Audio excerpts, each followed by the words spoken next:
Well, hello, good afternoon, everybody. Welcome back. Jiu-Jitsu 2000 here today. I hope you guys are doing wonderful. I'm back.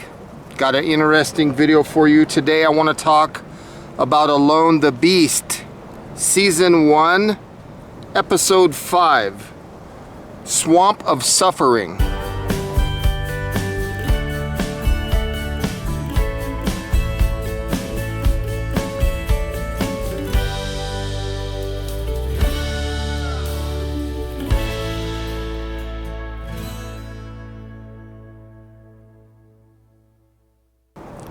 This video will contain heavy spoilers.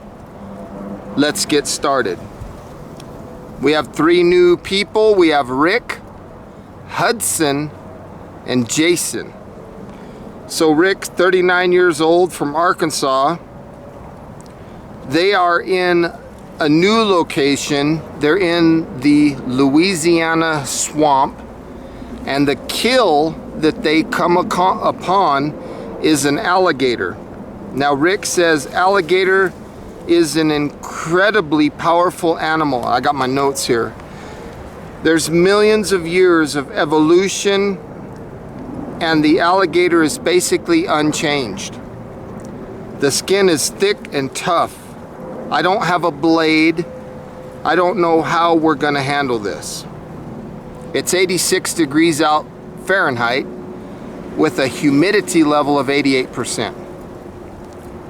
Now we're talking about a 29-year-old from Georgia, a gentleman named Hudson.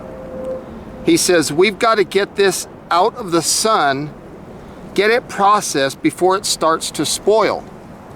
And then an annotation comes on the screen and it says, alligator meat is higher in unsaturated fats than mammal meat, which causes it to break down and spoil faster. Talking about Rick again, he decides he's gonna go start working on a fire. Back to Hudson, he says he grew up in Georgia swamps. Hunting and fishing was what he grew up doing. His inspiration for coming on the show and being a survivalist and coming out there to the swamps, he's doing this for his father. Back to Rick. He wants to do well because he teaches survival and primitive skills. So he decides to continue to work on this fire. He finds some punk wood and says that this will be one of the hardest friction fires I've ever made in my life, which I can agree with him. Georgia swamp is no joke. So let's meet a new person. We're going to talk about Jason, a 34-year-old from Georgia. He says in this area there's not any rocks that you can nap and get a sharp edge from. None here. They don't exist. And then an annotation comes on the screen and it says swamps were created by rivers depositing sediment for thousands of years, burying rocks hundreds of feet below the surface. That's crazy. So this challenge right off the bat with these three people, we can tell already that it's going to be tough. Talking about Jason still, his background is primarily strength and conditioning. He worked with the U.S. Navy SEALs to make them stronger and more efficient at their jobs and make them just overall harder to kill, he said. He's doing this for his granddad, I think, or his dad. I'm not sure, but he calls this person Papa, I believe. They found some shells, look like some seashells, but the only thing about that is they're not sharp, and the only way that you can get an edge is to rub it against another shell. Now we're talking about Rick again. He's going to try to use a hand drill friction fire method because it requires the least amount of tools. There's an annotation that comes on the screen and it says hand drill predates the first humans arriving in North America. So Rick found some trumpet vine.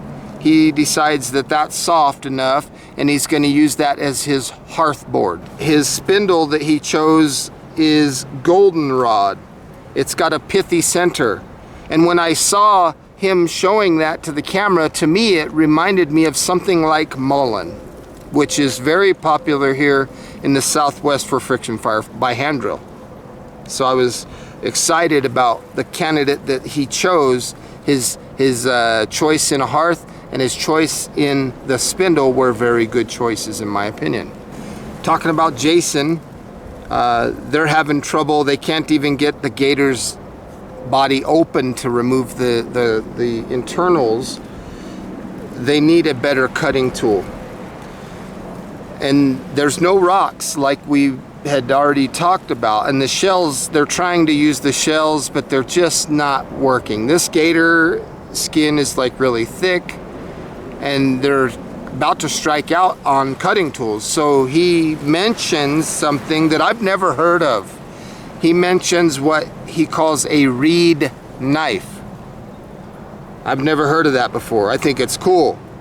Now I get to learn something, you know, myself. And I'm excited about that. And then there's an annotation that comes on the screen and it says, cane reed contains a high concentration of silica, which is used in concrete to increase strength and durability. The Cherokee and other southern tribes used the reeds in weapons like blowguns, arrow shafts, and cutting tools. What? This is so interesting. I'm like a kid in a candy store right now. I'm getting to learn something and see something brand new that I've never seen before in my life.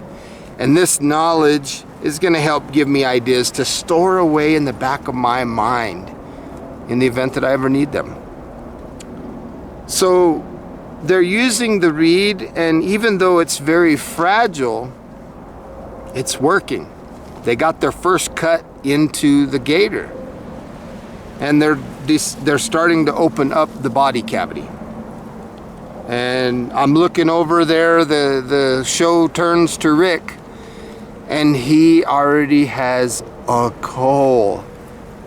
And I'm noticing his hearthboard only has one hole where he's been drilling that spindle. This dude's good. All these guys are good so far. I'm very impressed. This is probably the quickest fire, or coal, ember, whatever you want to call it, that we've seen in the history of season 1 of Alone the Beast. Rick's a stud, no doubt about it.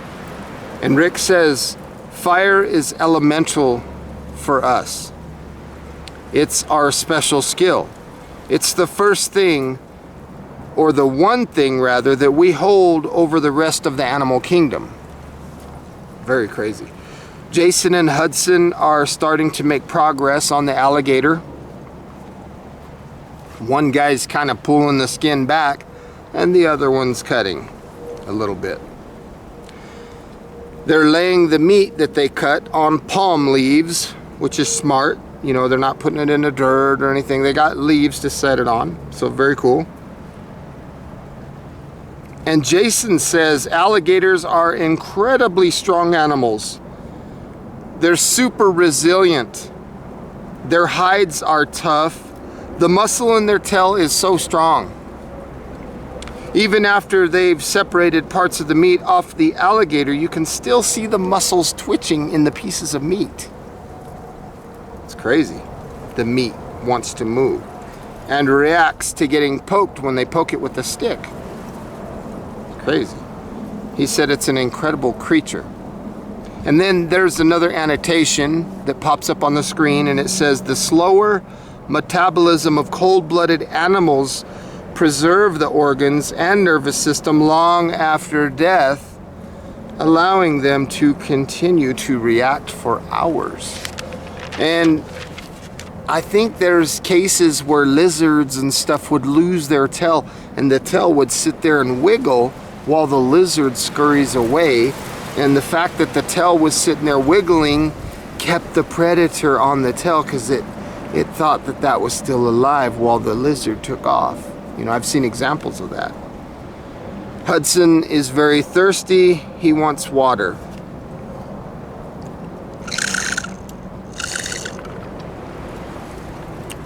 Here I just take a drink out of my water bottle, right? I'm doing this for an example.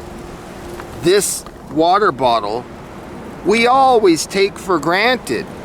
They're out there with nothing. Hudson's thirsty and he wants water. They don't have a water bottle like I do. How are they going to do it? Rick found a water source, but it's stagnant water and it looks really dirty. It's dangerous. So he decides to go several feet away from the source of water to dig a seep, to make it as safe to drink as possible. I'm thinking smart. I've been talking about this whole time, this whole season of Alone the Beast. I've been talking about that. When is somebody gonna make a seep?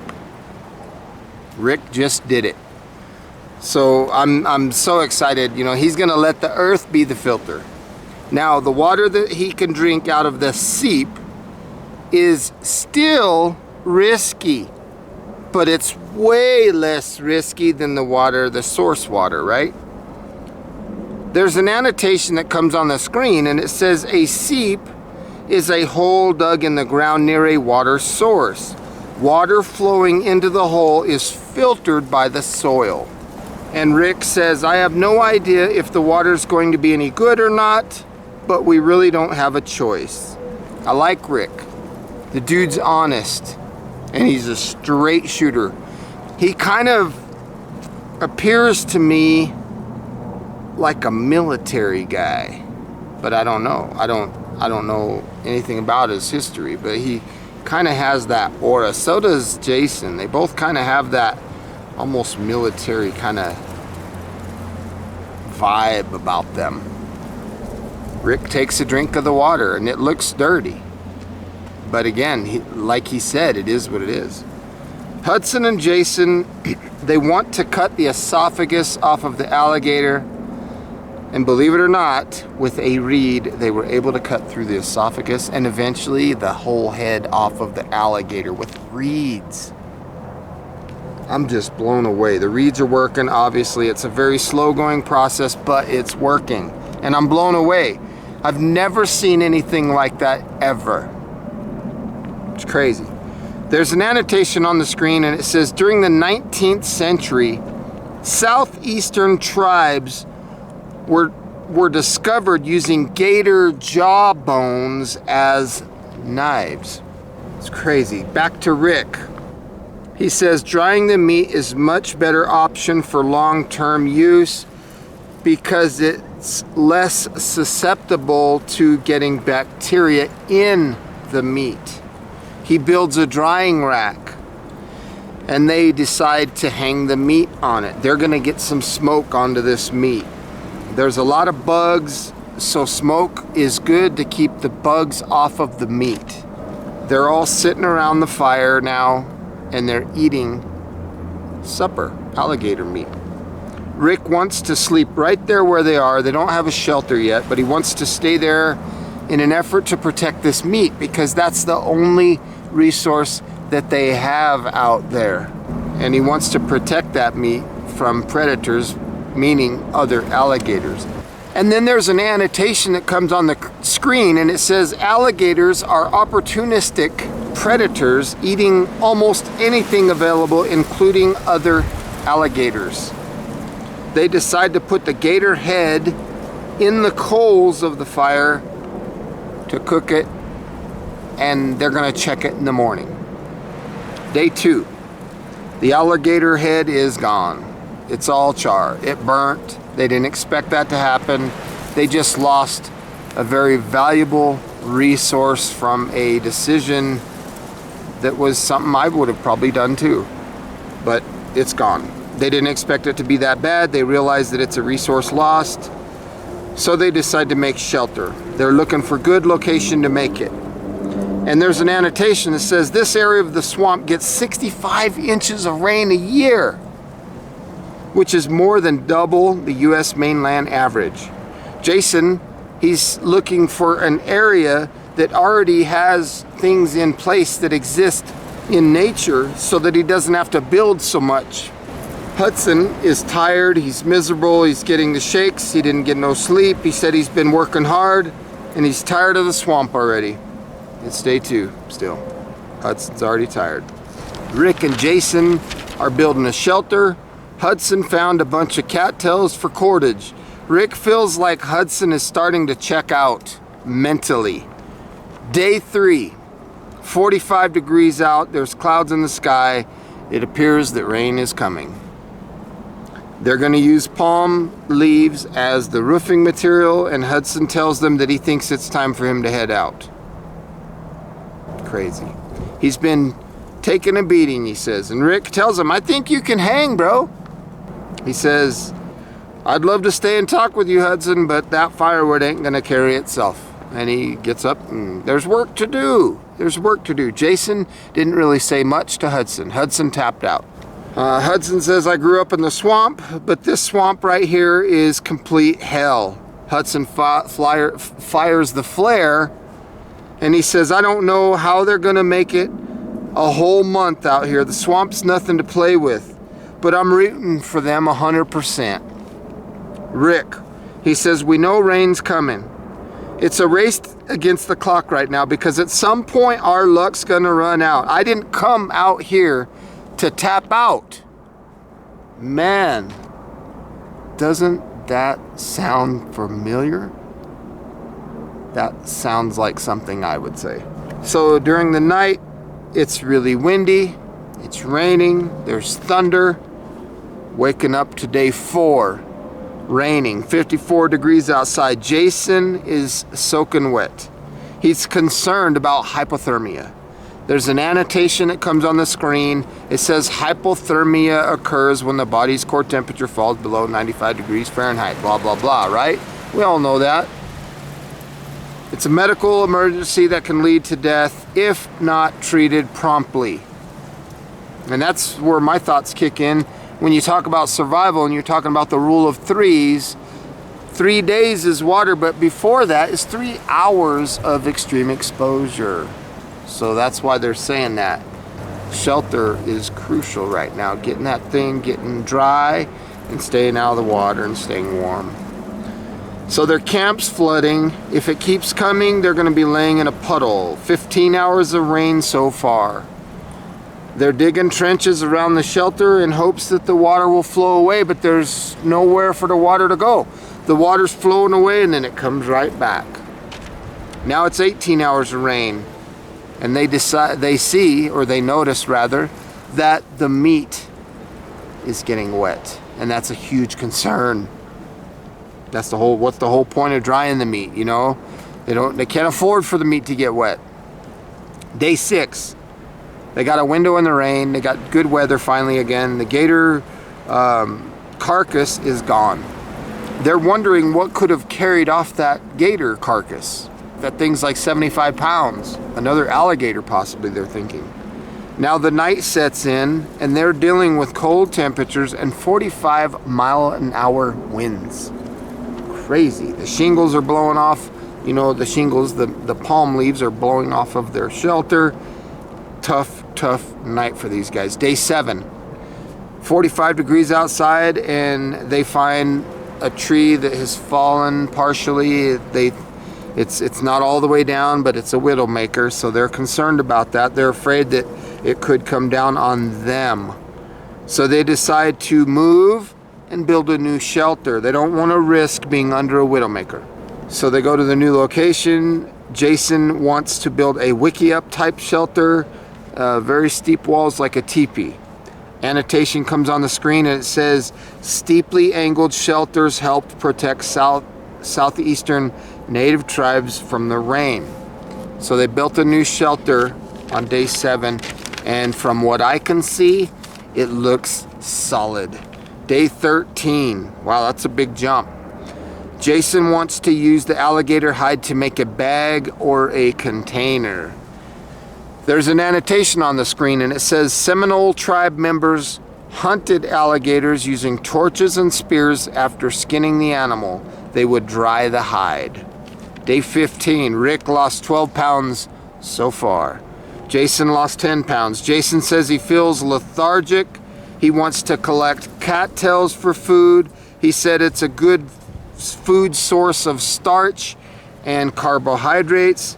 However, it's never going to be enough to sustain us, but it's something.